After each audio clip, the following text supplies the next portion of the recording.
Aí, ó. Aí. É isso. Então, boa noite a todos e a todas, bem-vindos todos aqui na nossa terceira reunião, né, nossa terceira aula do programa de educação permanente, do curso de extensão de fisioterapia hospitalar do Hospital São Paulo, junto com a Universidade Federal de São Paulo. Esse ano nós estamos com o propósito de trazer ex-colaboradores, né, ex-funcionários.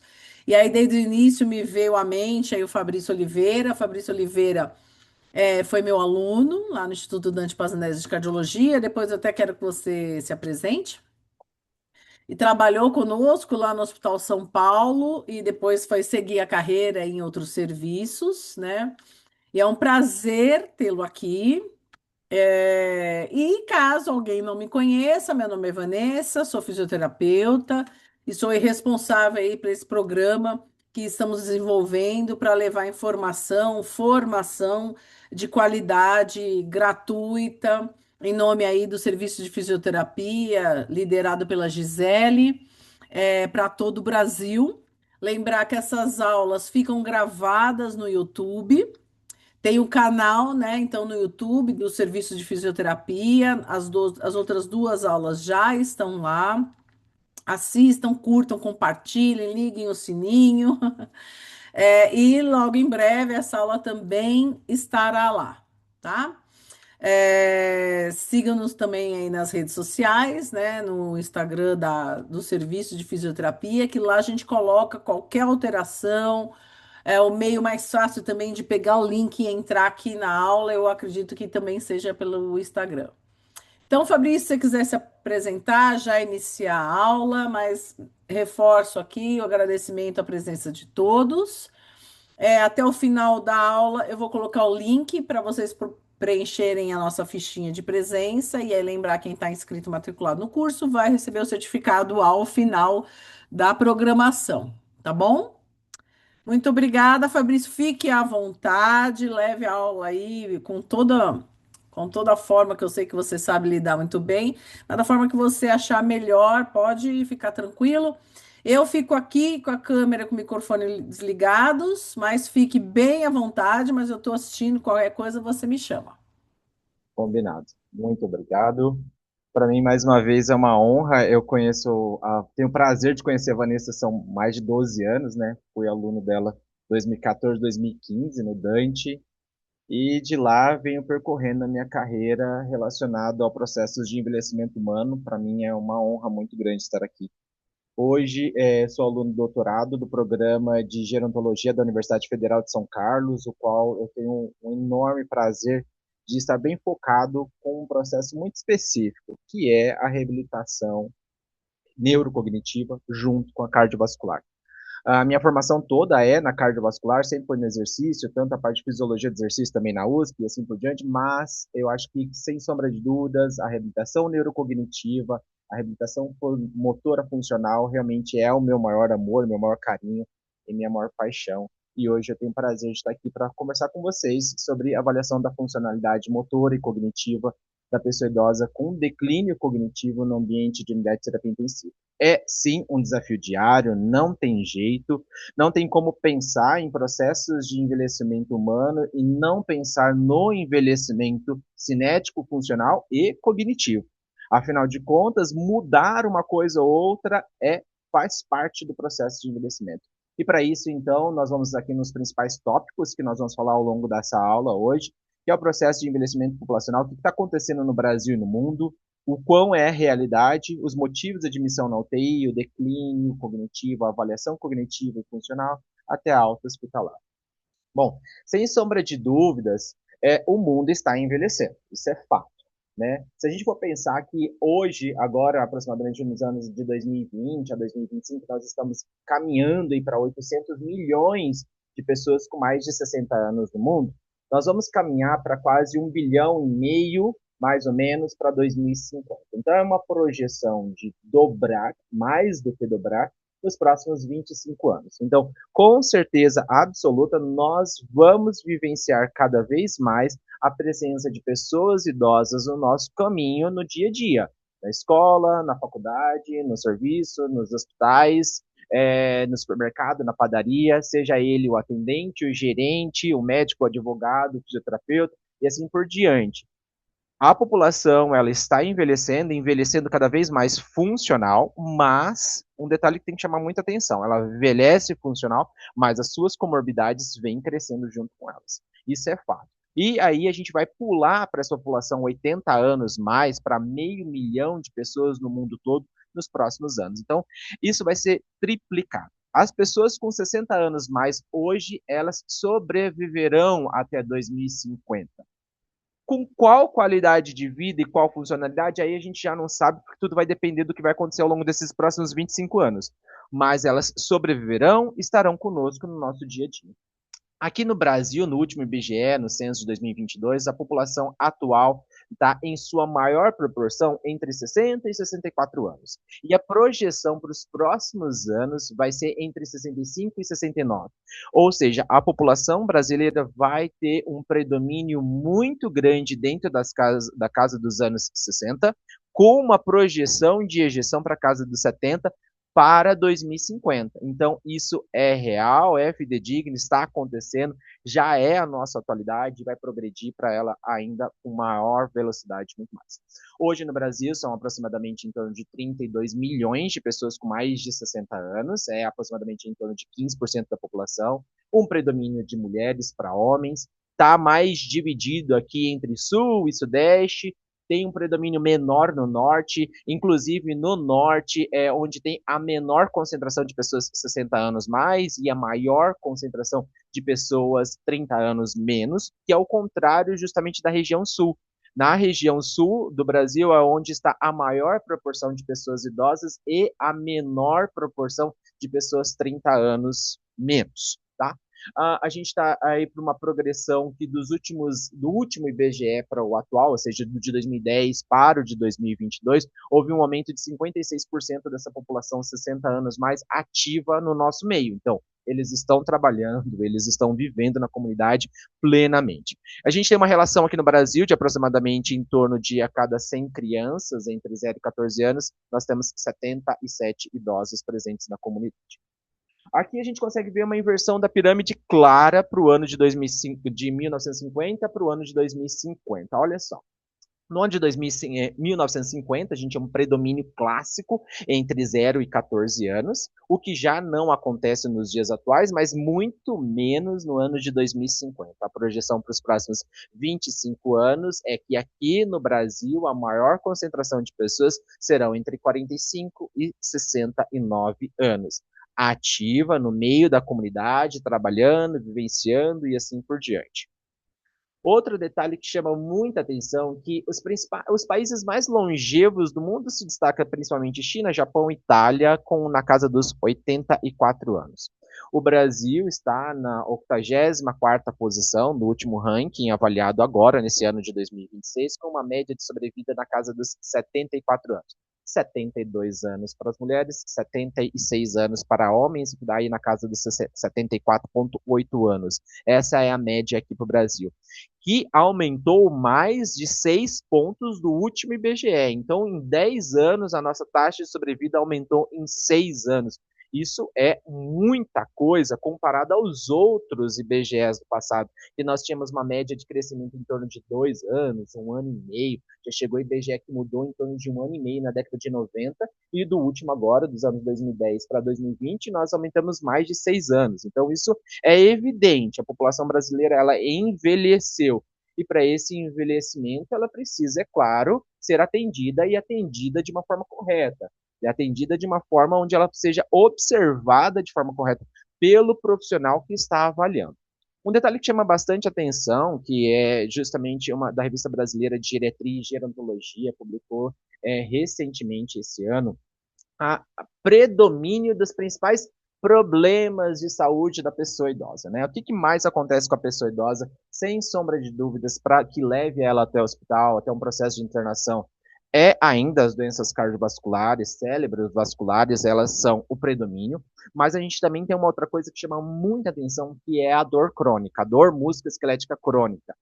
Esse predomínio ainda está em grande evidência na população idosa e que está altamente relacionada ao processo de hospitalização.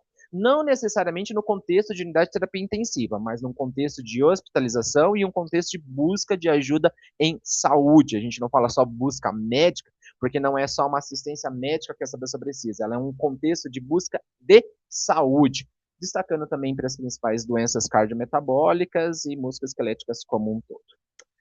Outro detalhe que chama bastante atenção é, se eu for pensar hoje, né, para todos nós aqui que temos essa vivência de UTI, eu já estou na UTI, já são 12 anos, né, acho que desde quando estava no Dante, quando fui aluno da Vanessa, lá em 2014, já é uma coisa que já me traz essa avaliação, essa observação muito importante, né? Qual é a maior predomínio dos pacientes que eu atendo hoje dentro da UTI?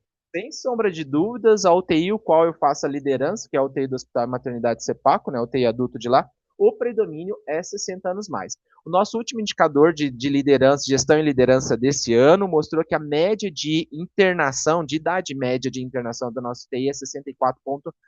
A gente está indo para 65 anos a média de internação. Então é muito comum na nossa UTI, muito comum mesmo ter pacientes 80, 90, 100 anos mais. Aparece 80, 90 aparece diariamente, 100 anos mais aparece eventualmente, mas esse ano já teve vários que internou e que inclusive internou e recebeu alta. Então, por que que essas pessoas idosas elas vêm para a UTI? Primeiro, basicamente, sem sombra de dúvidas, contexto infeccioso. O contexto infeccioso é o número um, seja ele de respiratório, trato urinário, já uma descompensação de uma doença base dessa pessoa, então, seja uma DPOC, uma IC, uma doença renal crônica, dialítica ou não dialítica, mas uma descompensação desse quadro e a descompensação do quadro de delírio barra demência. Nós não estamos falando especificamente de uma doença em si, não estamos falando especificamente de Alzheimer ou de doença de corpo de Levy ou de uma esclerose ou de alguma outra alteração cognitiva. Nós estamos falando de uma descompensação do quadro demencial dessa pessoa. O contexto traumático, quedas é o número um. Infelizmente, o Brasil ainda é o terceiro país que tem o maior número de quedas por pessoa idosa no mundo e o segundo país com o maior número de incidentes de desfechos negativos. Ou seja, aqui no Brasil morre e morre muito por queda. E isso é extremamente triste. Associado à queda, claro, o traumatismo crânioencefálico, alguns acidentes, como atropelamentos, quedas traumáticas e assim por diante, não relacionado com a marcha, mas outro tipo de queda. E o contexto cirúrgico, tanto cirurgia programada quanto cirurgia de emergência, destacando as principais cardiovasculares, porque são os principais problemas das pessoas idosas, as doenças cardiovasculares, e aí as doenças de urgência que se destacam, é claro, sem sombra de dúvidas, as doenças abdominais. Outro contexto que chama bastante atenção é que a média de internação de uma pessoa idosa na UTI é de pelo menos de 7 a 10 dias. E a gente sabe que uma internação em uma UTI de 48 horas já traz alteração cognitiva funcional, que dirá 10 dias. Existe aí num censo publicado pela Gerontology ano passado, que foi a última atualização de internação hospitalar, que existe sim uma diferença entre o sistema de saúde suplementar e saúde pública no Brasil em termos de permanência. É pequena essa diferença entre 8 a 10 dias, mas existe sim. E os principais problemas disso é as complicações que faz com que essa pessoa fique mais tempo. O grande problema que eu preciso que vocês entendam, já como essa primeira parte da aula, é que não basta a pessoa idosa ela internar por um contexto infeccioso, não é só esse detalhe, mas o que chama bastante atenção é que a permanência dela faz com que ela adquira outros problemas. Dentre eles, é claro, o que eu mais vou destacar hoje vai ser o delírio e agitação psíquica.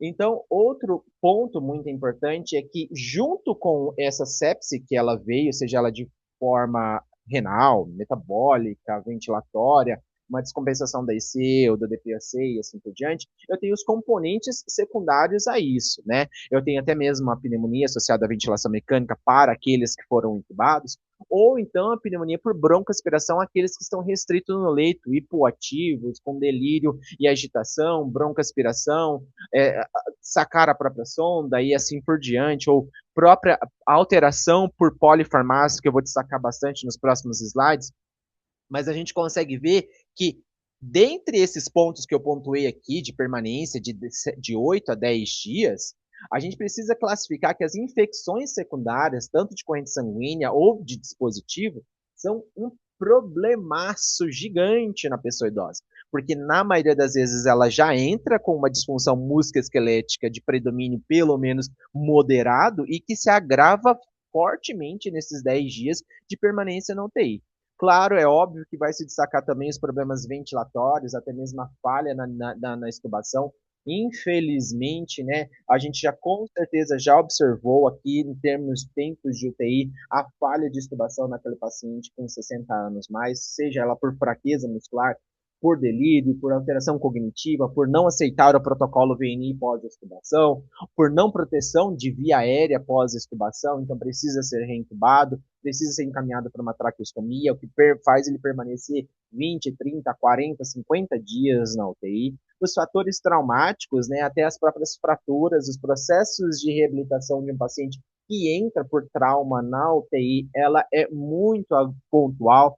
A gente sabe pelos guidelines que a pessoa idosa com trauma de fêmur já estabilizado, ou seja, ele precisa de um tempo dessa estabilização de no máximo 48 horas, e para ficar em pé, no prazo máximo também de 48 horas. Então a gente não quer que uma pessoa idosa fique no leito por mais do que 3 dias. Uma pessoa idosa que fica no leito por mais de 3 dias, ela apresenta diversos problemas musculoesqueléticos e cognitivos comportamentais que serão discutidos à frente, mas que é, sem sombra de dúvidas, um dos principais fatores complicadores da pessoa idosa. Ela pode até entrar sem um componente infeccioso, mas pela permanência no leito, risco de broncoaspiração, delírio continuado, necessidade de altas doses de opioides, sedativos, calmantes e assim por diante, baixa aceitação da dieta, hipomobilidade no leito, facilita que tenha essas barreiras de controles de infecção prejudicadas, permanência maior dentro da UTI, disfuncionalidade. Tudo isso está altamente relacionado com declínio funcional e fragilidade, porque lembrando que a pessoa idosa ela não precisa ter somente fragilidade muscular, porque o contexto de fragilidade é um fenótipo, então eu posso ter fragilidade social, então ele até tinha uma funcionalidade prévia, mas agora não tem ninguém que acompanhe ele na UTI. Ou ele pode ter um componente de fragilidade emocional, então antes, previamente, ele acreditava que ele era funcional, e ao perceber que houve essa queda, ele encontra-se num contexto de fragilidade psicológica ou moral e assim por diante, importantíssima, o qual atrasa grandemente o processo de reabilitação, piora esse contexto de fraqueza e de perda muscular, e infelizmente, em alguns dos casos, principalmente relacionado a atraso de ventilação mecânica, novos processos sépticos e até mesmo infecções de ferida operatória, nós temos outras rebordagens cirúrgicas que levam esse quadro de reset de tempo, ou seja, já estamos no oitavo, 15º dia e começa tudo de novo. Volta para a cirurgia, volta para a reabilitação, volta para esse contexto de sedanalgesia e assim por diante. E por isso, então, o que nós, fisioterapeutas, avaliando né, esse paciente, podemos encontrar nesse âmbito hospitalar de primeira vista? Primeiro, o que eu preciso destacar para vocês que é declínio cognitivo. Muitas vezes, já conversando com diversas pessoas, a resposta primária da pessoa que eu pergunto, você tem noção do que é declínio cognitivo? Ou conversando sobre declínio cognitivo, a maioria das pessoas sempre me respondem que é confusão mental. A confusão mental ela é um dos últimos sinais e sintomas de declínio cognitivo, agitação ou hipoatividade. Tem muita coisa antes, a gente vai ter alteração principalmente de estados de humor, atenção, linguagem, orientação temporal, sensorial. A gente vai ter pessoas idosas com alteração na dificuldade da fala, mas é na fala, na capacidade de se expressar. Ele pode até dizer, saber o que serve isso aqui, que é uma caneta, mas ele talvez não saiba para que sirva ou como usar essa caneta. Isso é um ponto de atenção. Outro ponto muito claro de declínio cognitivo é, por exemplo, diminuição da velocidade da marcha, alteração como, por exemplo, sei que já tomei o meu remédio, mas não tenho certeza. Isso é clássico, clássico, clássico de um início de declínio cognitivo. Outro é, por exemplo, olha, percebo que estou ficando cada vez mais cansado, porque a fragilidade muscular leva a uma alteração cognitiva muito importante. Diminuição auditiva, alterações auditivas também estão altamente relacionadas com declínio cognitivo. Então, agitação, desorientação, perda total de memória, de não ter capacidade de reconhecer a própria pessoa que estava olhando, ou ela mesma se olhando no espelho, isso já é uma fase totalmente avançada. Nós estamos falando de um grau de declínio cognitivo partindo para a demência avançado. Existem diversos pontos prévios que nós, como profissionais, devemos estar altamente atentos. E que no contexto de infecção, ele fica ainda muito mais aflorado, ele fica muito mais perceptivo. Um ponto que a gente precisa entender é, então, quais são esses primeiros sinais e sintomas encontrados, né? Sem sombra de dúvidas, como eu disse, isolamento social. O isolamento social se destaca na pessoa idosa com declínio cognitivo. Velocidade da marcha reduzida ou claudicação sem componente doloroso. Ele claudica, ele marcha lentificado, ele pode ter uma marcha táxica, mas não relacionada a componente doloroso. É justamente por alteração de confiança, alteração de sensibilidade periférica, então pode ser até mesmo uma neuralgia, uma alteração periférica que faz com que ele diminua essa marcha. Dor crônica, sem sombra de dúvidas, a presença de dor crônica, ela está altamente relacionada com declínio cognitivo. O indivíduo com dor crônica ele tem baixa funcionalidade, a baixa funcionalidade leva à velocidade da marcha, leva ao isolamento social. Isso é um elo assim altamente conectado. O déficit auditivo, como eu já disse para vocês, isso é uma das coisas que a gente mais precisa ficar atento ao processo de envelhecimento de pessoas idosas que estão ao nosso lado, familiares, amigos, parentes e assim por diante, que você percebe que existe uma alteração na capacidade não só de ouvir, mas de compreender o comando. Déficit auditivo, ele leva a um ciclo totalmente vicioso de isolamento social. Isso e é muito rápido. Você vai perceber que às vezes uma pessoa idosa com declínio cognitivo muda de um ano para outro com a piora auditiva. E por último, sem sombra de dúvidas, mas não numa escala menos importante, mas numa escala altamente presente, é a presença da polifarmácia. Existem diversos estudos que podem mostrar isso para nós, que a polifarmácia ela provoca alterações cognitivas e que às vezes as trocas desses medicamentos podem melhorar ou não, porque já está num quadro de não reversão. Para isso, então, a gente pode entender também no componente que é a principal pergunta que a gente precisa fazer para essa aula hoje.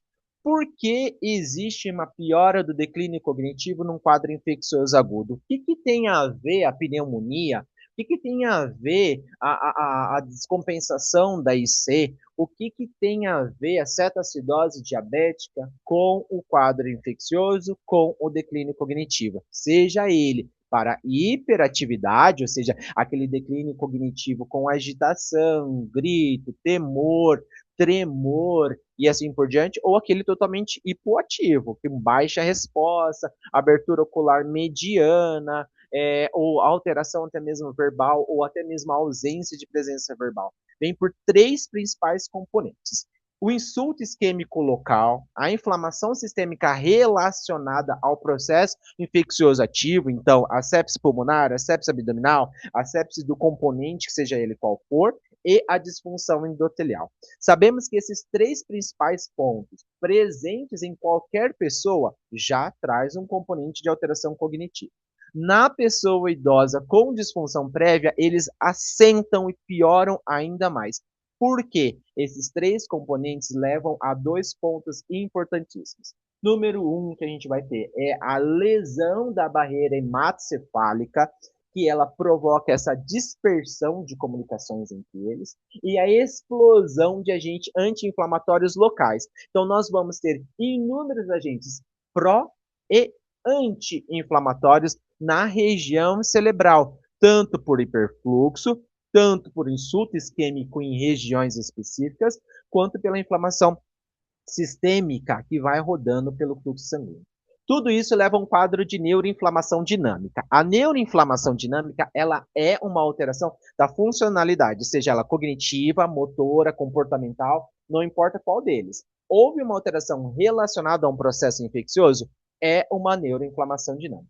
E ela leva a, primeiro, número um, sem sombra de dúvidas, a inibição colinérgica, que leva a essa inibição da acetilcolina, que leva a uma alteração do principal neurotransmissor para a função cognitiva. Então, a gente vai ter uma alteração totalmente presente e coerente da agitação, da ausência da fala ou da expressão inadequada.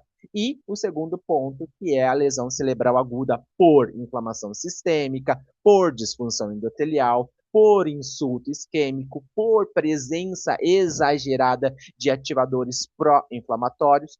Tudo isso, aquele combo completo já fisiopatológico, relacionado a um ponto muito importante, a polifarmácia. Pensem bem com vocês, eu tenho uma pessoa idosa, multicomórbida, que toma uma média de 12 a 18, 20 comprimidos por dia, de mais ou menos uma média de 6 a 8 classes medicamentosas, altamente comum, muito comum, mais a medicação que vai entrar ali no hospital. Então, já tem a medicação prévia, mais a medicação do hospital, que pode sim ter diversas interações medicamentosas. Tudo isso levando a um quadro de delírio. Então, a piora ela está relacionada ao componente prévio da pessoa, mais o insulto ativo, mais a resposta do insulto ativo que leva a inúmeros processos complicados para essa pessoa.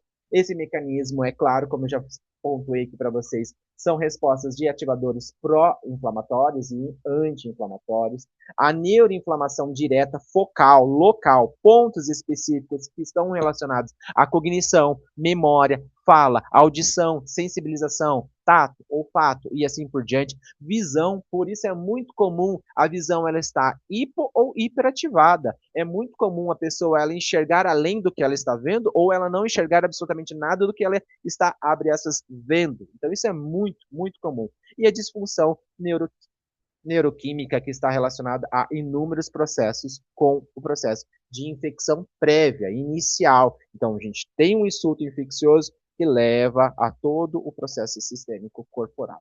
Para isso, então, a gente vai encontrar ali na nossa avaliação prévia, quando a gente encontrar esse paciente, o sinal precoce. O sinal precoce é a alteração comportamental. Quero deixar um claro muito importante para vocês algumas informações em saúde da pessoa idosa em específico. Febre, sudorese, boca seca, alterações de pupila ou até mesmo de retina e assim por diante, são vias medianas para final de processos infecciosos. Quando você tem uma pessoa idosa com febre, saiba, tem milhões de outros problemas prévios. Pessoa idosa não apresenta febre como primeiro sintoma, assim como pessoa jovem.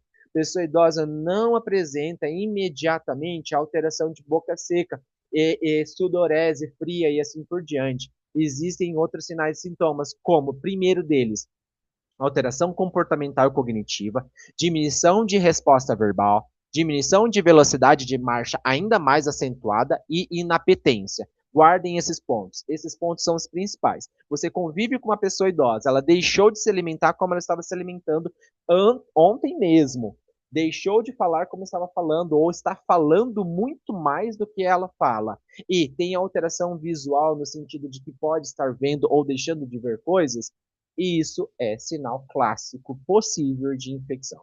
Esse quadro vai estar totalmente relacionado tanto com confusão quanto com inatenção. Então, a gente pode ter o subtipo de hipoativo ou então do hiperativo. Então, a gente vai ter aquele pessoa idosa, que a gente vai chegar lá no leito, ele vai estar totalmente apático, zero mobilidade no leito, olhando para o ambiente como se não fosse nada, ou até mesmo de olhos fechados, que mal responde ao comando, ou aquele totalmente restrito no leito, com contenção química, contenção mecânica, xingando, falando, gesticulando, questionando, tentando sair da cama com alto risco, queda e assim por diante. Então, tanto confusão quanto inatenção respondem a subtipos de hipoatividade ou hiperatividade.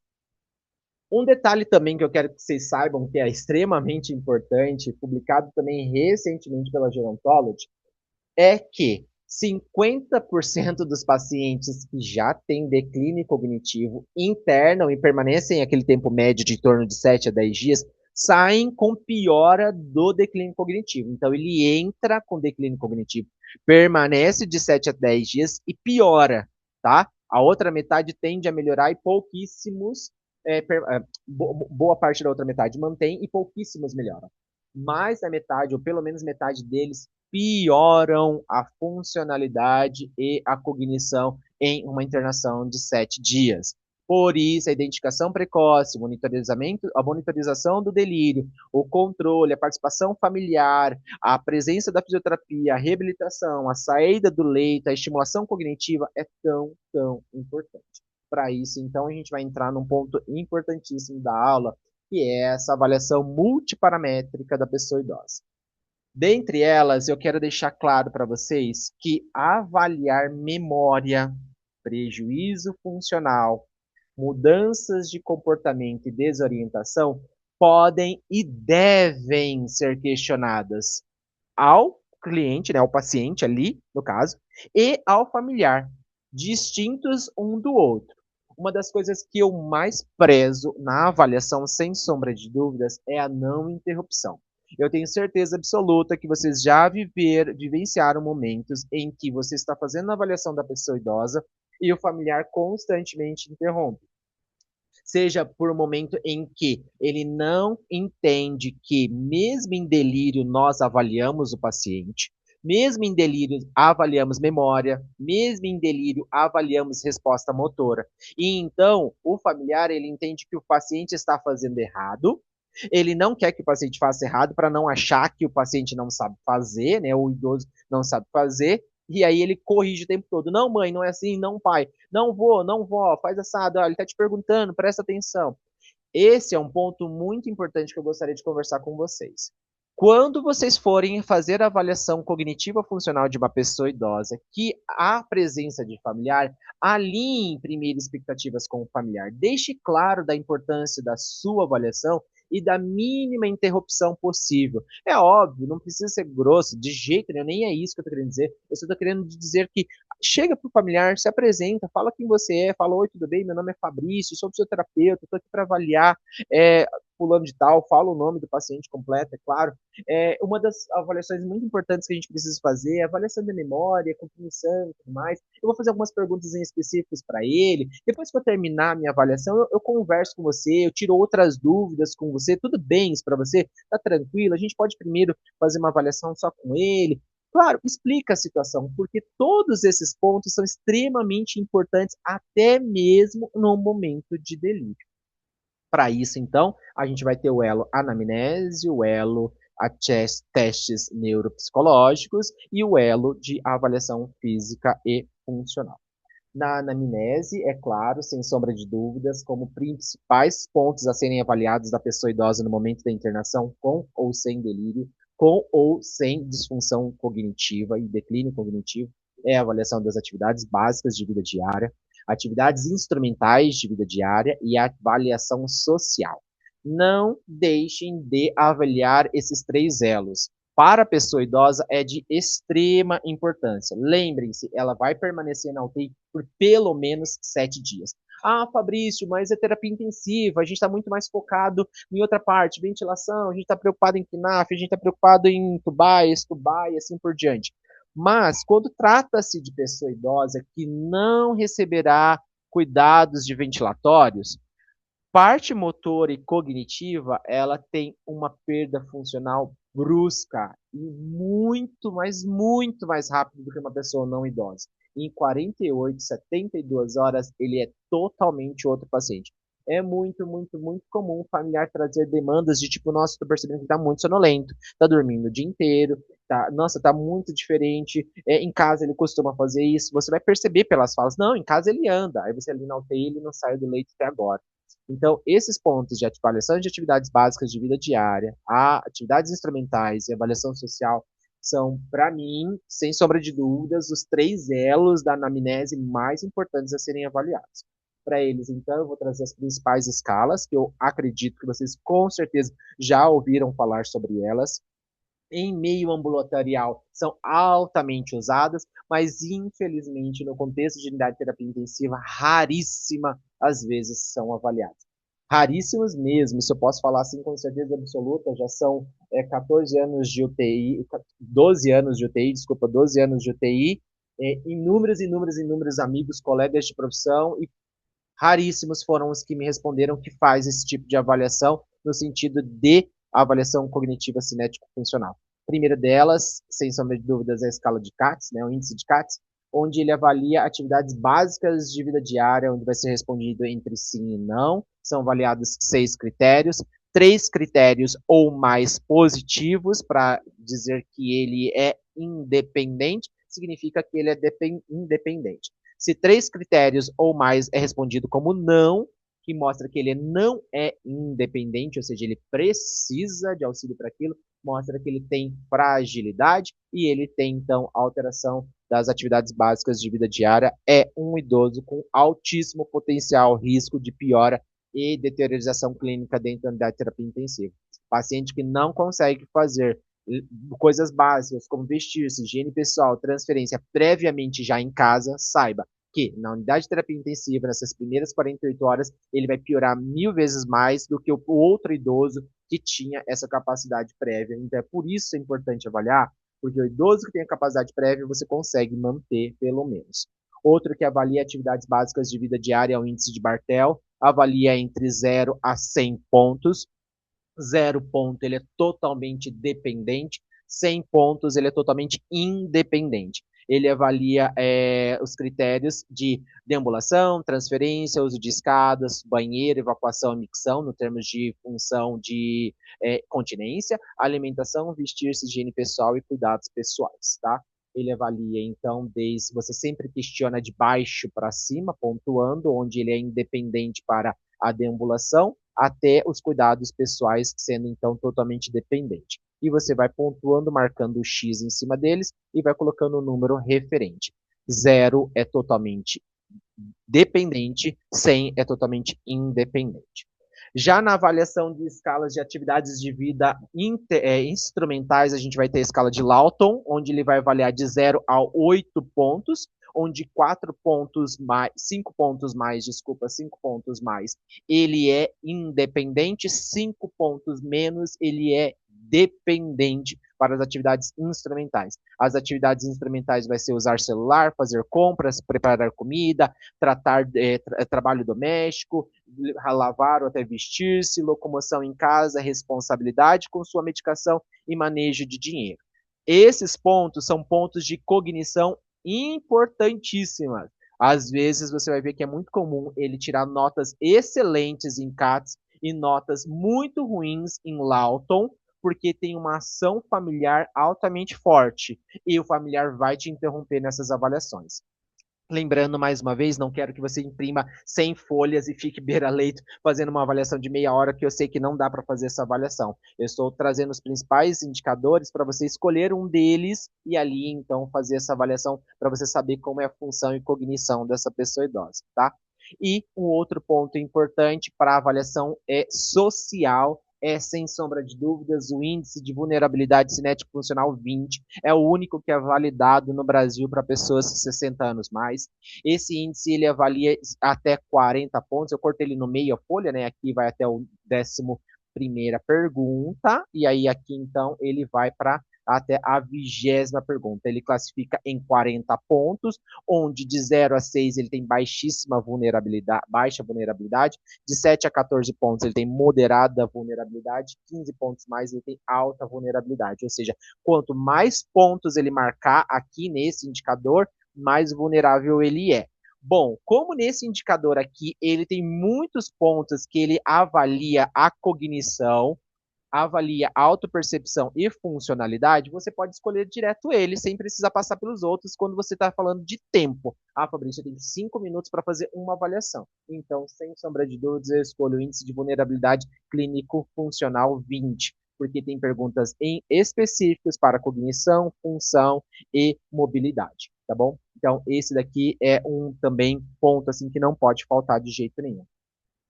Agora, falando então sobre os testes neuropsicológicos, a gente vai ter o CAN, que esse eu tenho certeza absoluta que vocês conhecem. É feito, na maioria das vezes, pela equipe da enfermagem todos os dias. Todos os dias é feito. É que na maioria das UTIs é sempre feita pela equipe da enfermagem, mas existem lugares que é feito por todos os profissionais da saúde. Fisioterapeutas, médicos, fonoaudiólogos, nutricionistas, enfermeiros. Quem chega no paciente faz CAN, pelo menos uma vez ao dia. E aí, então, isso valia. o mini exame de estado mental, o MOCA e o teste do relógio. Bom, o CAN, com certeza, como eu disse para vocês, vocês já ouviram falar. Ele é um teste de avaliação de confusão mental na UTI. Esse daqui, sem sombra de dúvidas, é obrigatório. Eu não consigo nem imaginar um teste de avaliação de cognição e estado mental que seja mais rápido, simples e normalmente você faz em 1 minuto, no máximo 2 minutos, assim, se você fizer bem lento. Se você já tiver craque decorado tudo ele, você faz em 1 minuto. Então precisa ser feito, onde ele é avaliado entre o ponto 1, 2 e 3 ou o 4, tá? Sem as perguntas específicas, que eu não vou pontuar aqui, mas de forma muito simples, onde você pergunta se ele teve alteração de flutuação mental, se ele precisa, com todas as vezes que ele ouvir a letra A, ele apertar a mão, se ele tem alteração de consciência e função aqui, e pensamento organizado, que são aquelas perguntas clássicas que vocês também já ouviram falar, se uma pedra flutua na água, se no mar tem peixe, se 1 quilo pesa mais do que 2 quilos, e aí ele vai respondendo e colocando os pontos para você avaliar. Esse questionário aqui, ele literalmente demora 1 minuto para ser aplicado e, sem sombra de dúvidas, para a pessoa idosa, ele torna-se, na minha avaliação, obrigatório ser feito diariamente. O outro é o MAN, que é o mini exame de estado mental. Ele demora mais ou menos uma média de 3 a 5 minutos para ser feito, quando você já pegou a prática dele. Ele avalia o ponto principalmente de avaliação da própria pessoa, o que ela sabe sobre ela mesmo. Então a gente pergunta o data de nascimento, dia, mês, se ele sabe onde ele está, o endereço de casa, essas coisas do tipo. Falamos 3 palavras seguidas. Aqui ele deu exemplo de pente, rua, azul e pede para ele repetir. Quantas palavras ele repetir é 1 ponto, você pode marcar até 3 pontos. Pede para ele subtrair, saindo de 100, partindo de 7 em 7, ou então de 3 em 3, e aí ele vai subtraindo. Ou então falar a palavra ao contrário, mundo, né? Ele tem que soletrar mundo ao contrário. Então, O-D-N-U-M, né? Conforme ele for pontuando, você vai colocando 1 ponto aqui para classificar até 5 pontos. Aqui, então, ele vai falar a evocação, você vai perguntar se ele lembra daquelas primeiras 3 perguntas que você falou. Linguagem, então você vai pedir para mostrar um relógio, uma caneta, alguma coisa do tipo, e ele vai precisar falar o que é aquilo. Você vai pedir para ele repetir a frase nem aqui, nem ali, nem lá, que é uma frase clássica da resposta cognitiva funcional. Depois você vai para a parte de que você vai pedir um comando para ele fazer, você vai escrever uma coisa no papel e vai dar para ele ler e ele vai fazer este comando. Aqui deu o exemplo de feche os olhos, tá? Pede para ele falar ou escrever, na verdade, que pede para ele escrever uma frase completa e depois redesenhar esse desenho e aqui pontuar, tá bom? Lembrando que ele deve ser classificado por anos de escolaridade, então saiba quanto tempo médio, mais ou menos, o seu paciente ele tem de estudo e educação para você poder saber aqui quantos pontos você vai classificar e tirando então a pontuação.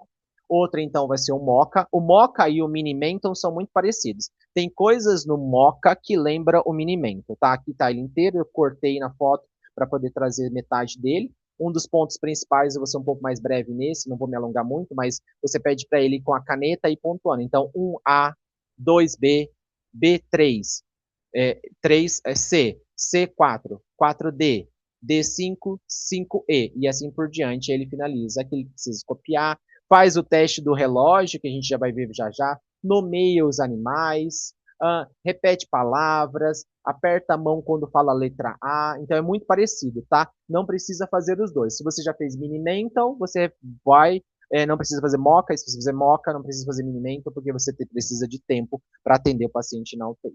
O outro é o teste do relógio, altamente conhecido e muito válido para cognição em termos de tempo e sensorização, para saber em termos de tempo e espaço. Então a gente vai ter o tempo do relógio, você pode imprimir essa folha e pedir para ele nomear que horas são. Você pode imprimir esta folha e já nomeado ele marcar a hora, ou então você pode dar a folha em branco para ele e falar para ele fazer os desenhos. Esses aqui são desenhos reais, lá dos nossos pacientes, e aqui a gente consegue ver que houve, assim, desconexões bem importantes, né? Tanto para sem a pontuação do relógio, ou marcando 24 horas num relógio que deveria ir até 12, marcando em momentos diferentes, marcando somente metade do relógio, marcando em posições diferentes. Então, aqui você vai avaliar a sensorização, a atividade motora fina e a memória de capacidade de atenção e espaço. Então, você vai ter a memória de atenção, memória de espaço, tá? De tempo, no caso, memória de espaço temporal. Para então a avaliação física, então a gente já fez a cognitiva, a avaliação física são as principais, também hand grip, MRC, escala de mobilidade, a ICU Mobility, é uma escala altamente validada para pessoa idosa, a escala PFIT, FSS ICU, PERMI e a CEPAX. Então vamos lá para a MRC, não vou me alongar muito, que com certeza vocês já ouviram falar sobre MRC, de 0 a 60 pontos, onde a gente vai fazer uma avaliação sistêmica corporal. Viés para a pessoa idosa, infelizmente, é claro, ele tem uma baixa, tende, na maioria das vezes, ter uma baixa massa muscular, e, infelizmente, o profissional não capacitado para aplicar MRC numa pessoa idosa com fragilidade muscular pode desvincular ou desacreditar num grau 5 para aquela pessoa, classificando sempre em 3 ou 4 que naquela pessoa é 5 porque ela consegue fazer o movimento não contra a sua resistência, mas ela consegue fazer o arco movimento total com uma resistência. Então, ele é funcional com aquilo, ele consegue deambular em casa, ele consegue se higienizar, ele consegue pegar algo acima da linha do ombro, que é uma das nossas maiores preocupações para a pessoa idosa, é a mobilidade acima da linha do ombro. Mas, como aquele profissional não está capacitado para reconhecer aquele feeling, de fragilidade muscular, ele automaticamente já classifica em 3 e 4, então existe sim um viés de MRC para a pessoa idosa com fragilidade muscular, mas isso vai treinando e a pessoa vai pegando cada vez mais atenção. O hand grip, que eu acho que assim, é clássico também. O importante de todos eles é ser sempre feito a média, né? Nunca pegue a primeira tentativa, porque já na primeira tentativa existe efeito aprendizado, né? Então, por isso que é muito importante ter primeiro, segundo e terceiro, e aí você pegar a média e registrar em quilo força, tá? E lembrando que aqui para a UTI a gente vai classificar 11 quilo-forças para homem e 7 quilo-força para mulher. Quando é menor do que esses dois itens, a gente tem já uma falta instalada, uma fragilidade muscular importante. Lembrando que hand grip não é análise de sarcopenia, análise de sarcopenia é outra coisa. Hand grip alterado é fragilidade muscular, não necessariamente sarcopenia, pode ser por outros motivos essa fragilidade. A escala ICU Mobility, altamente validada para a pessoa idosa, pontua de 0 a 10. Ela é usada para todo paciente de terapia intensiva. É que para a pessoa idosa ela é muito válida, porque a gente consegue saber exatamente ponto a ponto da pessoa idosa nessa funcionalidade que ela está naquele momento que você está avaliando. Então, eu acho isso bem legal, acho muito importante. Existem diversos artigos que colocam a ICU Mobility para a pessoa idosa com desfechos positivos quando é avaliada por ela. Avaliam de 0 é nenhuma mobilidade, 10 é andando de forma independente.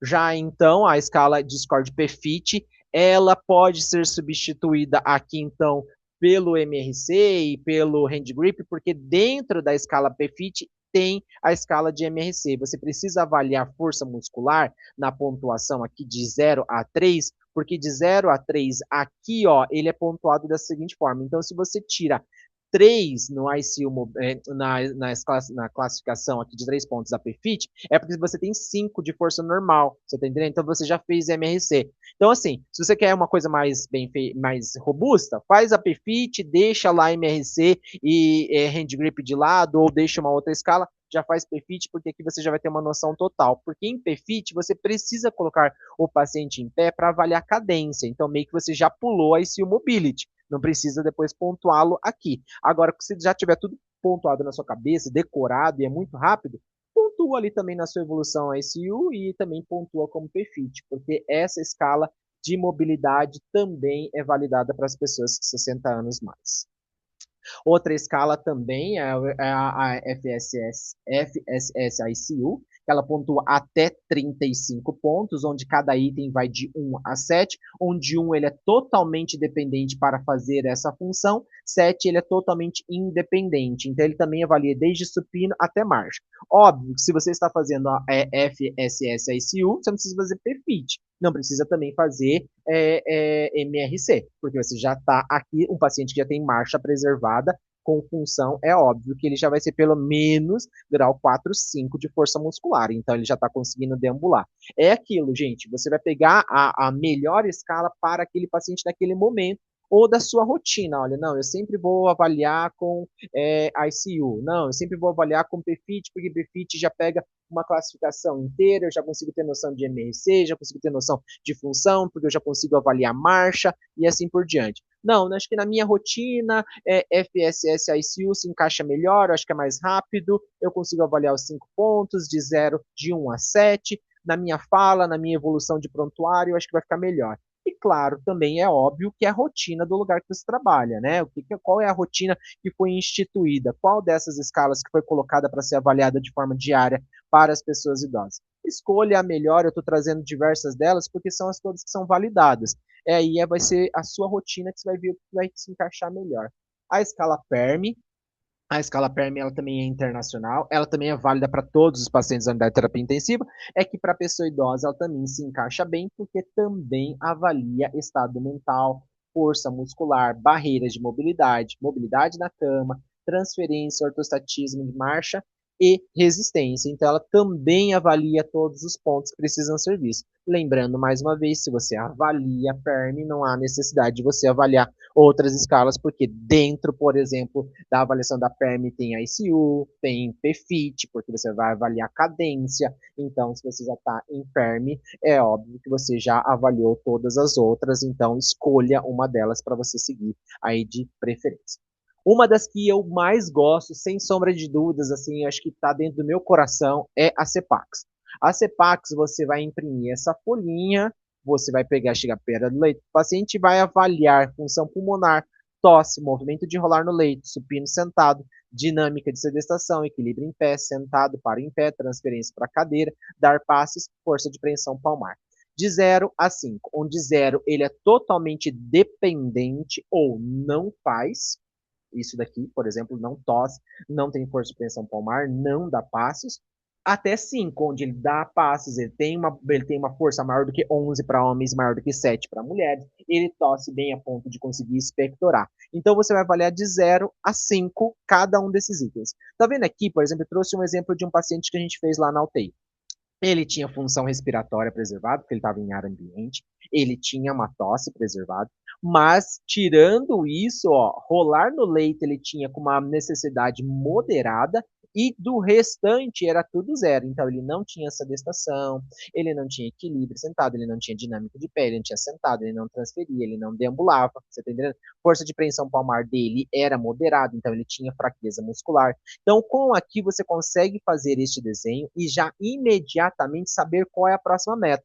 Bom, para mim, sem sombra de dúvidas, olhando aqui, eu preciso fazer treinamento no leito para esse paciente. Por quê? Porque aqui eu consigo ver que ele ainda não consegue rolar no leito de forma independente, ou pelo menos semi-independente, que seria aqui no 4. Ele precisa de uma dinâmica moderada máxima, que é nível 2. Por que eu vou querer fazer outros tipos de trabalho se nem rolar no leito esse paciente consegue? Então, é evidente que aqui nessa avaliação esse paciente tem um grau de fragilidade muscular muito importante e você consegue puxar essa linha para cá na próxima avaliação, trazendo essa outra, essa outra, essa outra, e o que ficar para trás torna-se a sua prioridade. Eu gosto demais de CEPACs, tem tudo a ver com a funcionalidade da pessoa idosa, altamente fácil de aplicação e ela torna-se literalmente um alvo. Essa mesma folha você vai deixar impressa e feita por esse paciente. Você pode, por exemplo, vou dar um exemplo, tá? Você faz com a caneta azul hoje. Reavalia daqui 48 horas, você vai fazer com a caneta verde. E depois você vai fazer com uma outra caneta, caneta vermelha, e você vai ver o que mudou e o que piorou. Você está entendendo? O que mudou e o que piorou dentro do próprio paciente. E isso é muito bom, porque com uma única folha você consegue reutilizar ela 2, 3, 4 vezes, pelo menos. Se você tem o costume de avaliar a cada 48 horas, eu acho extremamente importante. Função o ideal a cada 24, óbvio, mas se não der, pelo menos um dia sim, um dia não, reavaliar os CEPACs do paciente, porque eu tenho certeza que vai trazer desfechos bem interessantes para eles. Dos cuidados multidisciplinares, com certeza, sem sombra de dúvidas, se destaca o cuidado e atenção ao delírio da pessoa idosa. Como nós já vimos, a disfunção ela vem de disfunção orgânica, ela vem por uma disfunção sistêmica e local cerebral, ela vem por múltiplos problemas e por principalmente fazer uma inibição colinérgica. Essa pessoa ela deixa de ter a função cognitiva, porque inibe os neurotransmissores de cognição de forma correta. Então, ter já uma idade avançada, ter um declínio cognitivo prévio, com não demência diagnosticada, multicomorbidade, já ser um idoso prévio fragilizado, com histórico de queda, com fratura, múltiplas internações. Sabe aquele idoso que aparece na UTI com frequência? Ali no CEPAC, por exemplo, acontece. Interna uma vez a cada 2, 3 meses. É um mês, a gente já conhece ele. A gente olha, é o paciente tal. Já sei quem é, já lembra até do nome do paciente, porque interna com frequência da exacerbação que ele tem. É cliente ali do hospital. Então, isso traz diversos problemas prévios associados à privação do sono, polifarmácia, desidratação, que é altamente comum na pessoa idosa. Com certeza vocês já ouviram falar que a pessoa idosa ela diminui muito a ingesta hídrica, principalmente 60, 70, 80 mais, idosos longevos, diminui muito a ingesta hídrica, são extremamente mais suscetíveis a quadros infecciosos por distúrbios relacionados a distúrbios eletrolíticos e baixa mobilidade. Uma uma ação completa totalmente a outra. E para isso, então, para o controle do delírio, existe essa sequência de A, B, C, D e F, onde a equipe multidisciplinar, inclusive até o próprio familiar, está inserido nesse processo. A gente vai ter como letra A, que é avaliar, prevenir e gerenciar dor. Gente, lembra que no começo da aula que eu falei para vocês? A dor crônica está altamente prevalente na pessoa idosa. Isso é fato, isso é indiscutível. E muitas das vezes, as descompensações agudas exacerbam as dores crônicas. Então, a gente vai ter uma dor crônica agudizada, que tem hiperalgesia, alodínia, alterações cognitivas relacionadas à hiperalgesia. Então, o paciente vai sentir muito mais dor do que realmente aquilo deveria estar sentindo, e o pior deles, que é a alodínia, que é algo que não deveria estar doendo, que dói. Exemplo clássico, o paciente reclama muito da sonda, reclama muito do acesso que está locado. Quando um acesso locado, ele não deve provocar dor acentuada. Quando um acesso está bem locado, ele não deve ter. A não ser que tenha uma medicação muito corrosiva, uma medicação muito com um processo que está provocando uma flebite local, aí é outra história. Mas um acesso bem locado, não. Uma sonda bem locada? Não. Um curativo bem limpo e ajustado? Não. E aí, então, justamente por ele já ter uma alteração cognitiva prévia, ter um processo inflamatório ativo que está provocando piora da cognição, mais um processo de não gerenciamento da dor, piora ainda mais. Então, isso aqui está entre os tópicos. O controle do despertar, a escolha da sedação, monitoramento do manejo do delírio, ou seja, escolher uma escala e seguir sempre com essa escala, a avaliação multiparamétrica, como eu já falei diversas ali no começo para vocês, então avaliar funcionalidade, cognição, memória, resposta verbal, resposta auditiva, resposta ocular. Esse gerenciamento do manejo do delírio é um dos principais controles para evitar restrição no leito, baixa mobilidade, broncoaspiração, piora da infecção, ciclo vicioso, permanência maior na UTI e assim por diante. E mobilidade precoce, isso aqui ele está entre os principais pilares.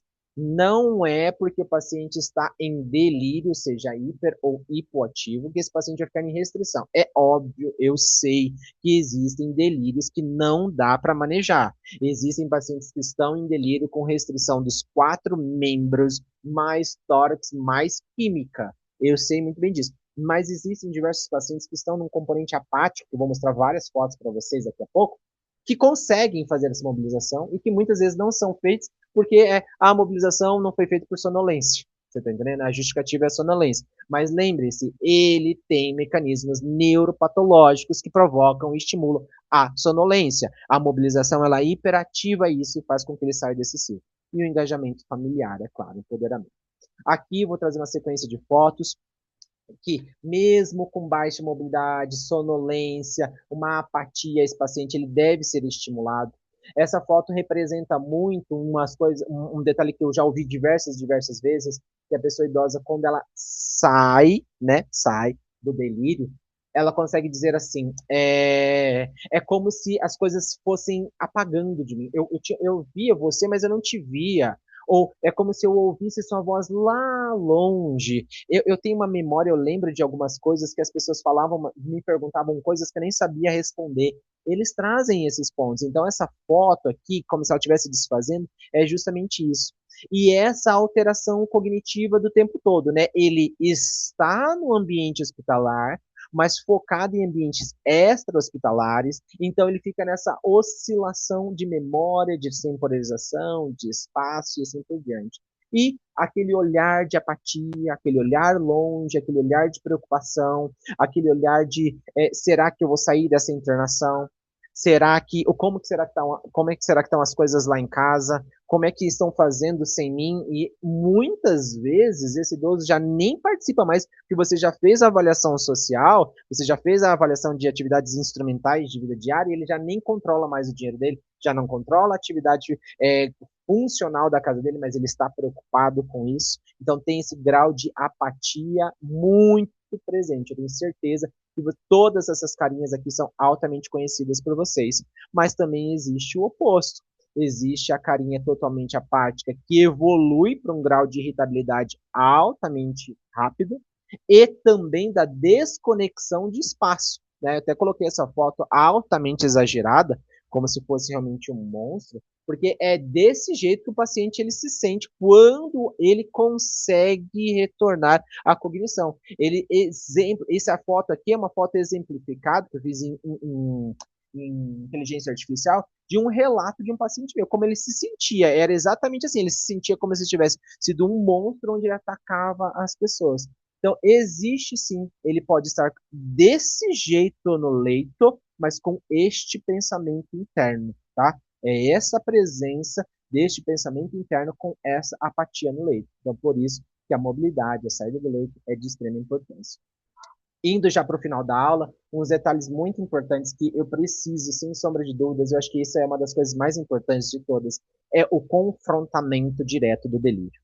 Por favor, entendam que o delírio não é autogerenciado. O paciente ele não tem capacidade de gerenciar o delírio dele. Não o culpe, não coloque responsabilidade no paciente com delírio. A agitação e o estresse, quando confrontado, ele aumenta a ansiedade, ele aumenta a hiperatividade, a agressividade.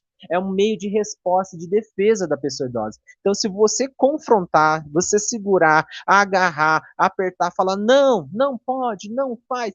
Não estou falando também para você dar corda. Não, vai, pula logo da cama, arranca logo essa sonda. Não, não é isso. É, de uma certa forma, validar o que ele está te dizendo. Se ele está falando para você de uma forma que tem um monstro debaixo da cama, valide. Pergunte o que ele está sentindo, pergunte o que ele está vendo, questione, converse, leve para uma linha de cognição. Lembre-se do que eu expliquei para vocês hoje. A neurodisfunção prévia do componente séptico dele está levando ele a uma disfunção cognitiva total. Então, sacar dispositivos, quedas, uso de contenções, lesões e fragilidades estão totalmente relacionados ao confrontamento.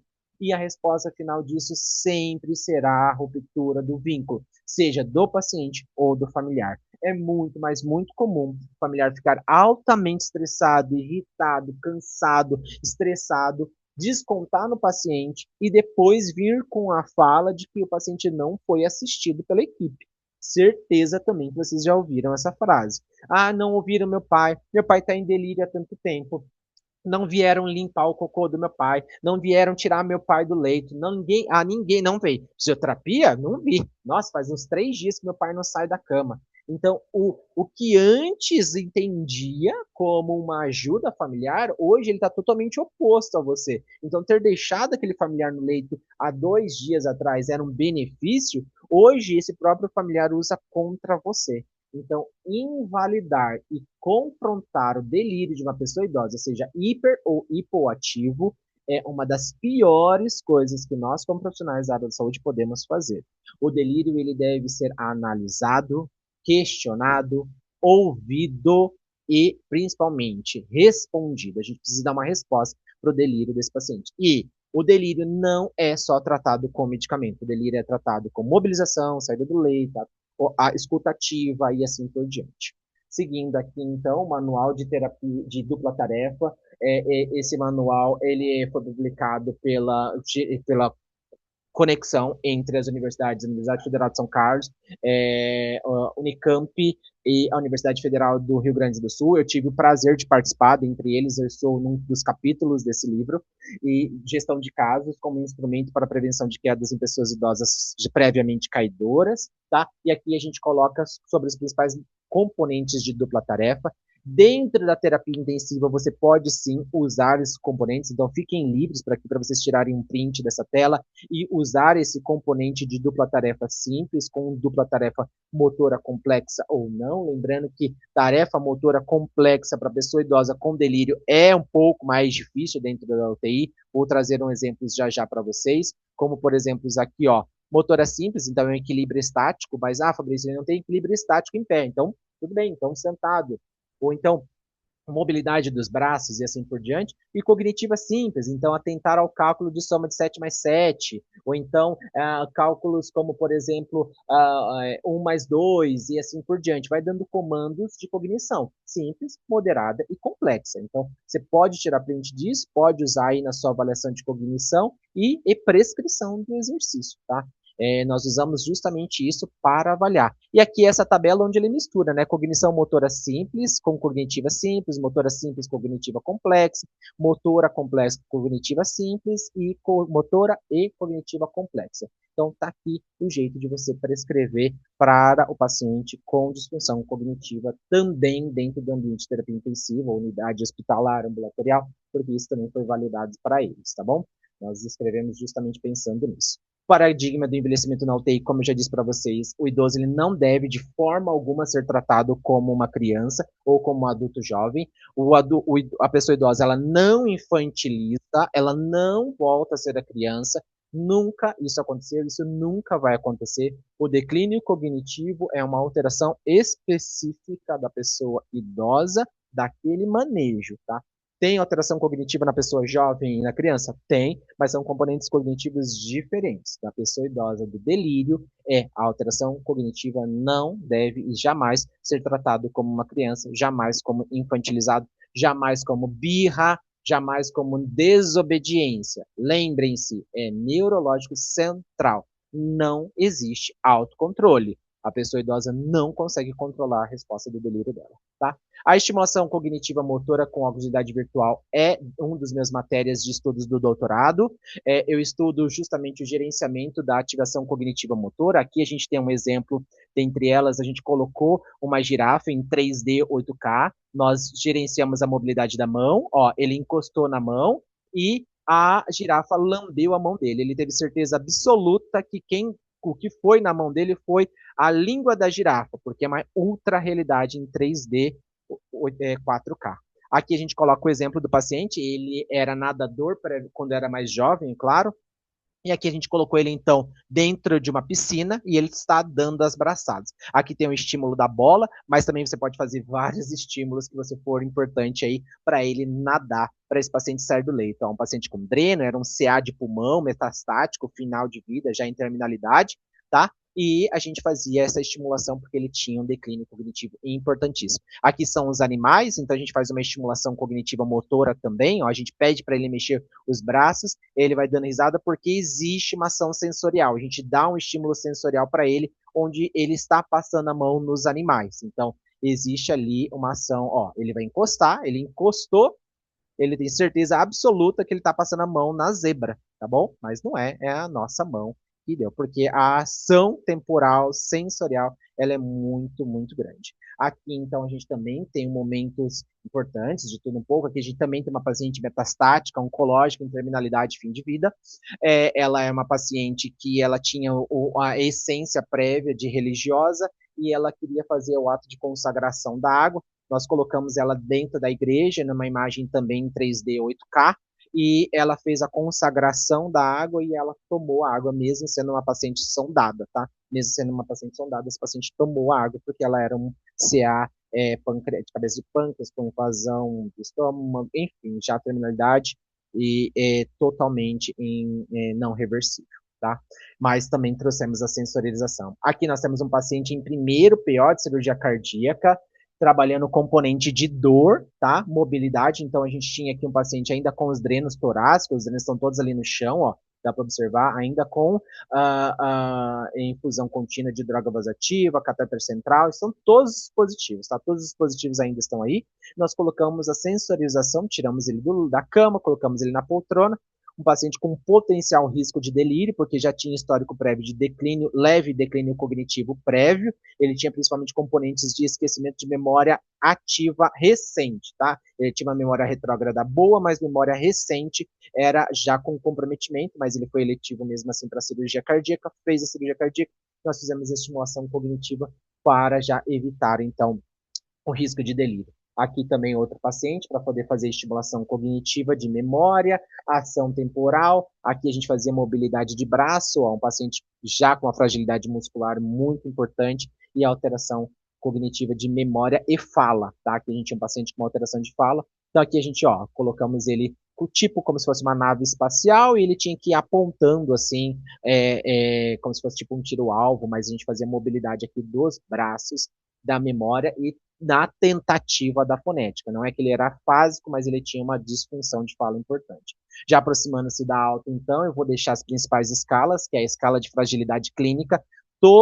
Toda pessoa idosa de alta hospitalar deve ser avaliada por essa escala. Essa escala é a escala validada exclusiva para a pessoa idosa, onde ela pontua de 1 a 9, onde 1 ele é totalmente bem sucedido e robusto, 9 ele é totalmente disfuncional, sarcopênico, grave e com expectativa de vida de no máximo 6 meses, tá bom? Porque ele é totalmente dependente para todas as atividades de vida diária. Questionário do SARC-F para avaliar a sarcopenia. Também todo paciente deve ser avaliado, então o componente do SARC-F é super rápido, acho que demora menos de 1 minuto para avaliar a SARC-F, você avalia a força, a ajuda da caminhada, levantar da cadeira, subir e descer escadas e quedas, saber se houve algum histórico ou não, e pontua. Se ele tiver mais do que 4 pontos nesses componentes, ele é considerado sarcopênico. Tá? Teste da cadeira, também tenho certeza que vocês conhecem. Para a pessoa idosa, nos 30 segundos, ele tem que fazer 12 repetições em 30 segundos. Para a pessoa não idosa, 24 repetições, tá bom? A gente leva aqui, então, em consideração, pessoa idosa, 12 repetições em 30 segundos. Para finalizar, eu consigo deixar muito claro para vocês que a avaliação da marcha ela não é só dinâmica. A avaliação da marcha ela começa no leito com a cognição. Uma primeira pergunta que você deve fazer quando você vai avaliar a marcha do paciente não é avaliação se ele já caiu ou não é, ou saber se ele consegue andar não. A primeira pergunta é: o senhor sabe ou a senhora sabe o que é andar? Essa é a primeira pergunta, porque é a tomada de decisão é o primeiro passo. O último passo que é a caminhada, a passada mesmo, a mobilização, para você ter noção. Normalmente, as pessoas que não são preparadas para avaliar marcha de pessoas idosas ficam olhando para os pés do paciente, como se fosse uma tomada de conduta primária. Aquilo, se você já colocou em pé e já está avaliando ele a uma distância de 1 metro, você tem que ter certeza absoluta que ele não vai cair, certo? Ou o máximo de certeza absoluta. Então, por isso que eu falo, a tomada de decisão no questionamento para a pessoa idosa com declínio cognitivo entre essa hospitalar é justamente essa pergunta. O senhor sabe o que é andar? Lembra-se, o senhor já andou? Pode perguntar. O senhor anda? Como é a sua caminhada? O senhor precisa de alguma ajuda? No leito é o primeiro passo. E aí depois vem todo o ciclo de continuação. Para finalizar aqui, sem sombra de dúvidas, eu preciso terminar essa aula com essa foto. Eu acho que, de tudo, gente, eu acho que se eu pudesse colocar como tópico seria avaliação cognitiva, motora e essa foto aqui. Por favor, a partir de hoje, levem para o coração de vocês. Encaminhem o paciente de vocês. Ah, tá escrito tá errado ali, encaminhamento, faltou o E, me desculpa. Encaminhem o paciente de vocês para a fisioterapia no âmbito extra-hospitalar. Se vocês atendem no extra-hospitalar, ótimo, arrumem aí um cliente a mais, maravilha. Se não, se o paciente não tem plano de saúde, não tem condições financeiras para pagar, encaminhe ele para um componente de atendimento de atenção de saúde básica. Pessoa idosa com déficit cognitivo e funcional, ele piora muito nos próximos meses. E a gente viu ali Publicação recente da Gerontology que 50% dos idosos com declínio cognitivo interno pioram a sua disfunção no tempo médio, que é 7 dias. 7 dias. Se você chegar amanhã no plantão e ver que tem uma pessoa idosa que está internado lá há 10, 12, 14, 18 dias na UTI com você, saiba que a disfunção musculoesquelética dele é grave e esse paciente vai precisar de pelo menos, no mínimo, 6 meses a um ano. Por favor, encaminhe a pessoa idosa para a reabilitação cognitiva cinética funcional. Isso é de máxima importância. Aqui, então, de forma muito, muito resumida, é uma tabela de tudo que eu falei hoje: funcionalidade prévia, CATS-Partel, nível de mobilidade ICU, PFIT, FSS, força muscular MRC, força muscular preservada hand grip, rastreio de sarcopenia SARC-E, rastreio cognitivo MoCA, mini-mental, teste do relógio ICA. Pronto. Isso é a aula toda, tá nesse slide. Finalizo, então, deixando o meu muito obrigado. É uma honra mesmo ter tido essa oportunidade de falar sobre envelhecimento. E eu vou parar aqui o compartilhamento. E deixa eu só ver se foi. Acho que foi, né? Foi, parou o compartilhamento? Obrigado, obrigado. E é isso, gente. É difícil falar sobre pessoa idosa e não me emocionar, tá? Eu sou uma pessoa que sou altamente apaixonado por isso. E eu gostaria muito, de coração, que vocês guardassem a foto do encaminhamento. Corrigindo o N, desculpa, tá faltando o N. Faltou o N, mas que vocês guardem a foto do encaminhamento. Por favor, encaminhe a pessoa idosa para a reabilitação cognitiva cinético-funcional. Obrigado, gente. É Sim. isso. Parabéns, Fabrício. Excelente aula. Eu falei no início que eu sabia que a aula ia ser excelente. Modéstia à parte, os colegas que dão aula aqui são muito bons. A gente escolhe com o maior carinho e graças a Deus eles aceitam, né, dar aula aqui no nosso programa. Como eu falei, aula de qualidade, gratuita, aberta, permanente no YouTube. Qualquer um pode assistir. Para a gente elevar de coração, quem está perto de mim sabe que a minha maior vontade é elevar a nossa profissão, respeito, remuneração, dignidade, que a gente consiga trabalhar assim, com orgulho da profissão, do nosso trabalho. Aula excelente. Parabéns mesmo. Vou te dizer que tem uns testes aí que você falou, eu não conhecia, não tenho vergonha nenhuma de falar. Adoro, ao contrário, falar o que eu não sabia. E adoro mais ainda quando é ex-aluno meu que me ensina. Fico Isso. muito Ó, feliz mesmo. agora eu acho que eu elevei assim uns 5, 10 pontos na escala da minha vida. Eu essa para mim, pelo amor de Deus. Pelo amor de É, Deus. É de profunda gratidão e emoção ter ouvido isso. Sem sombra de... eu fico mais feliz ainda.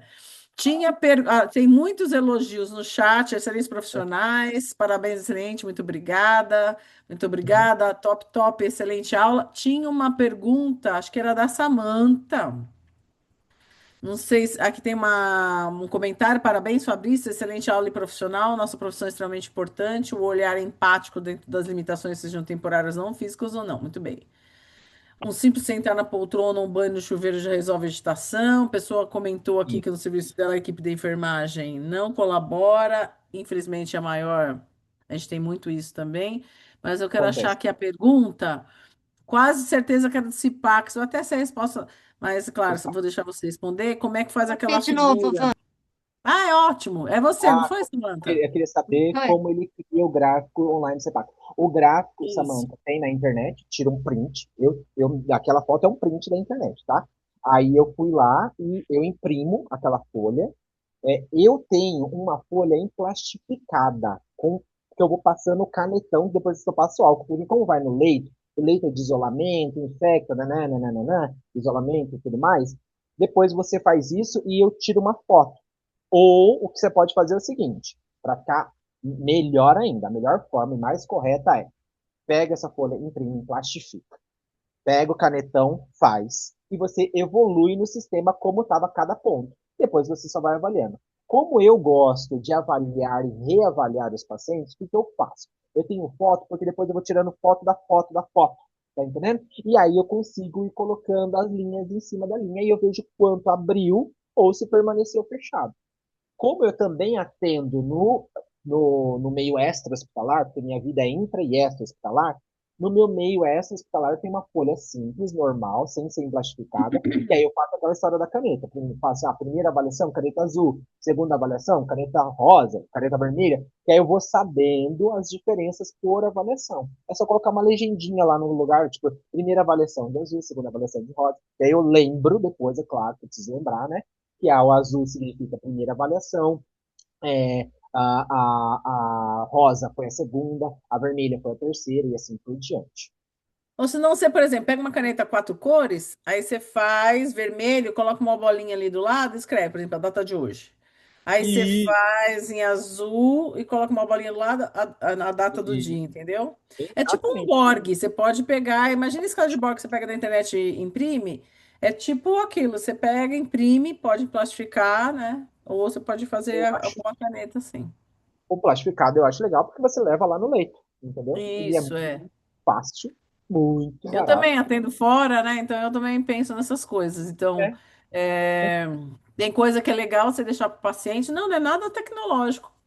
Tem coisa que é não, legal você deixar para o paciente, e essa daí eu acho que para o paciente é muito boa, porque é bem visível, né? é, É você bem tem visível, assim.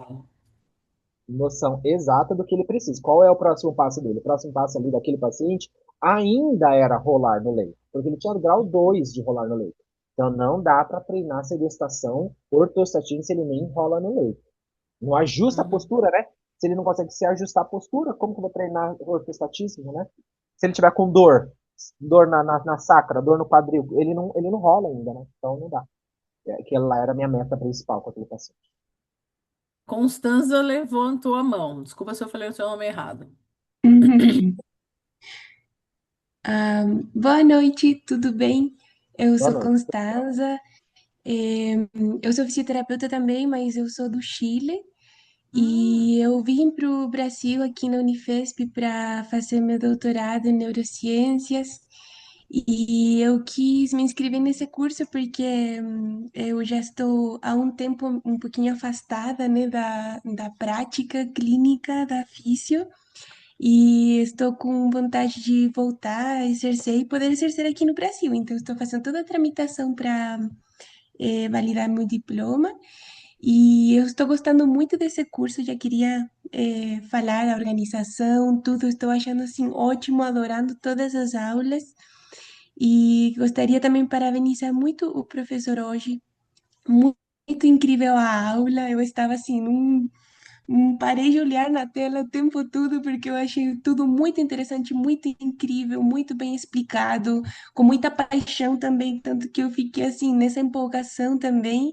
Então, eu queria agradecer muito por conseguir transmitir tudo isso, não só conhecimento teórico e prático, sino que também aquela vontade e aquele orgulho da nossa profissão, né?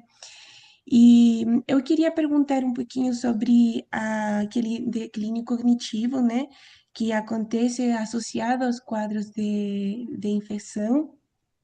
Há um risco da pessoa, mesmo controlando esses quadros e a gente fazendo toda a estimulação que a gente consegue fazer, há risco desse quadro ser permanente depois? Bom, vamos lá. O declínio cognitivo, ele normalmente, quando ele é agudo, ele sim retorna. O que não retorna, e na maioria das vezes ainda não tem uma ação funcional, é os quadros progressivos de demência. Porque declínio cognitivo é uma coisa, quadro demencial e progressão do quadro demencial é outra. Qual o problema do quadro de alteração de declínio cognitivo ativo na infecção? Como nós vimos, ele faz uma cascata inflamatória, e dessa cascata inflamatória ele tem diversos problemas de microperfusão cerebral. Dentro do guarda-chuva das demências, existe a demência oriunda do quadro de isquemia. Então, tem uma demência isquêmica.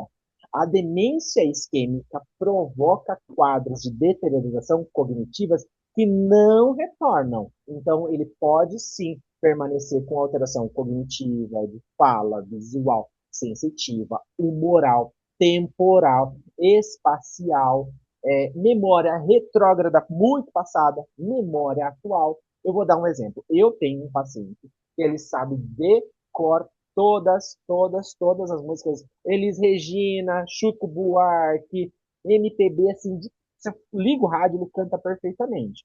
Mas até agora ele ainda não sabe meu nome.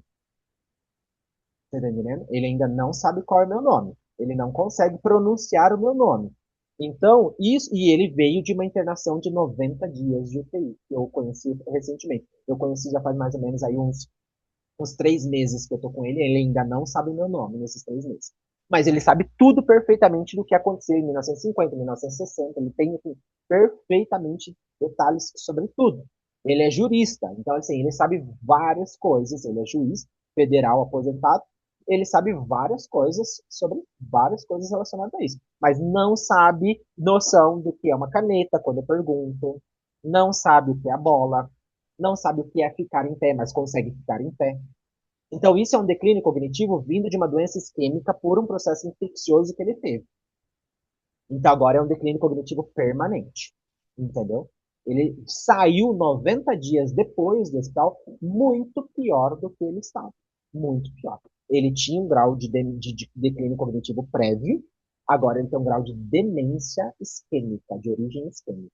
Não é Alzheimer, não é Lewy, é doença isquêmica que levou à demência e tem agora um declínio cognitivo grave. O declínio cognitivo dele é grave. Ele é dependente para as AVDs e AVDs todas. Todas. Uhum. Então, é possível que esse momento que eles estão na UTI seja um agravante Reversível? para Sim, condições. Aham. sim. Reversível, sim. E, Um paciente pode sair uhum. totalmente do delírio e ir embora para casa com a memória total. Inclusive, ele lembrar de tudo que aconteceu, tá? Ele pode, como eu disse para vocês, o delírio não é autogerenciado. Não podemos colocar a culpa no paciente. Não é, ele não tem noção ali, aquela hora, por conta da resposta inflamatória e das inibições da função colinérgica. Não consegue fazer ali naquela hora. Mas depois, em casa, ele, nossa, eu lembro que lá no hospital me amarraram, me prenderam, gritavam comigo, eu fiquei todo furado. Olha só como eu tô todo roxo. Isso aqui, esse roxo todo no meu braço, é de todo o medicamento que eu recebi. Eu lembro que tinha uma hora que tinha uns macacos voando. Você tá entendendo? Ele lembra de tudo. De tudo. De tudo. Então, ele retornou, ele saiu do delírio. Certo. Uhum. Muito É. obrigada. Eu realmente te agradeço muito pelo seu tempo e também fiquei com interesse no livro que você mostrou. Será que ele está disponível? Onde que a Tá, tá gente disponível na pode. internet. Tá. Ah, E legal, o legal. ROI dele é aberto, é gratuito. É um livro da Universidade Federal, ele é aberto. Ele é aberto. Ai, que E beleza. Muito Constança, obrigada e muito prazer. Hum. e se Imagina. caso você precisar de alguma coisa, eu trabalho aí no Hospital São Paulo, você falou que está fazendo doutorado aí pela Unifesp. Eu fico Sim, no aqui na. sexto, sétimo andar lá do hospital. Se um dia você quiser alguma coisa, né, Ai, que legal. presencial, vamos dizer assim, viu? Fique à vontade. Sim, Entre em contato comigo muito lá pelo obrigada. Instagram. É. Eu estou aqui no prédio da frente do hospital. Então, Isso é, eu imaginei lá dos neurociências. É, isso, vou imaginei. lá dar um oicinho para você. Então, muito Isso. obrigada. É. Então tá bom, gente. Acho que não temos mais perguntas. Vou falar para quem quiser abrir a câmera para a gente fazer o print aí. Será que alguém vai abrir? Só eu, Fabrício? O print aí da nossa turma, terceira aula. Aí a Júlia, a Samanta, mais alguém? A Iesca, o Thiago. Aê! A lista de presentes já foi disponibilizada, tá aí no chat. Já faz algum tempinho. Sobe aí a conversa que você vai achar. Deixa eu ver se eu consigo colar novamente. Consigo. Aí. Então, vou lá fazer o nosso print. Todo mundo falando uísque. Aê, fazer mais um, vai. Eita, pera. Sempre acontece umas coisas com o meu computador. Já sei o que aconteceu, é. Quando a pessoa escreve ali, sai. Tem só mais uma pergunta aqui, do Luiz Guilherme. Professor Fabrício, pensando especificamente no paciente oncológico crítico, nós sabemos que ele já apresenta diversos fatores de risco para delírio, infecção, sarcopenia, pós-operatório, neurotoxicidade, quimioterapia e risco para fratura patológica. Na sua experiência, qual o papel da fisioterapia na prevenção, além da mobilização precoce? Quais as intervenções práticas você considera efetiva e viáveis no dia a dia? Ixi, fora o exercício? Educação em Fora o saúde. exercício, Luiz, eu acho que fora o exercício, Eu, pode eu, falar. eu, eu colocaria, sem sombra de dúvidas, antes até mesmo do exercício, a educação em saúde. A conscientização sobre a educação em saúde. Gerenciamento de saúde.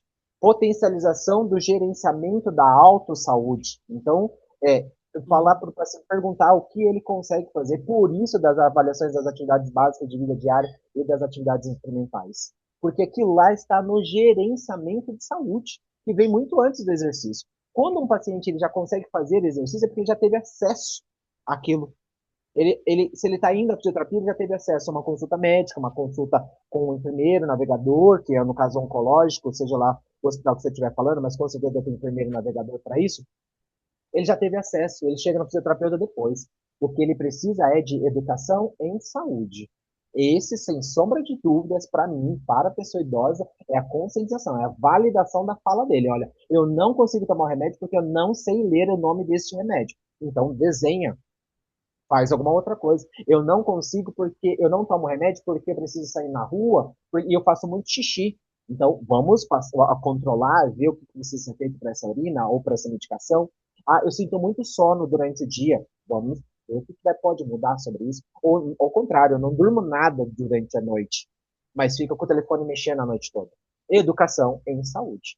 Sem sombra de Uma dúvida, para equipe mim, multidisciplinar, acho, né? Excelente também vem até isso. antes do exercício. Porque se ele chegou no exercício, ele já teve acesso à saúde. Porque Sim, é. raramente, principalmente um paciente oncológico, multicomórbido, igual você está trazendo, até com neurotoxicidade, ele já está fazendo químio. Então, se ele está fazendo químio, ele tem acesso à saúde. E, É. raramente um paciente desse vai fazer exercício sozinho. Ele só vai fazer exercício se tiver educação em saúde. Não lembro o nome de quem perguntou, mas ó, se eu fosse você, procurava esse nome aqui, ó, na internet, Samantha Rise, porque ela é a nossa fisioterapeuta responsável pela Onco, responsável pelo programa de oncologia da residência. Ela tem uma página no Instagram, Luiz Legal. Guilherme, né? Ó, guarda esse nome aqui. Muito bom, muito bom. Isso, ela colocou lá, ó. Ah, é. E Também vou ela já seguir. deu aula sobre cirurgias oncológicas, se eu não me engano, o ano passado, o ano retrasado, né, Samantha?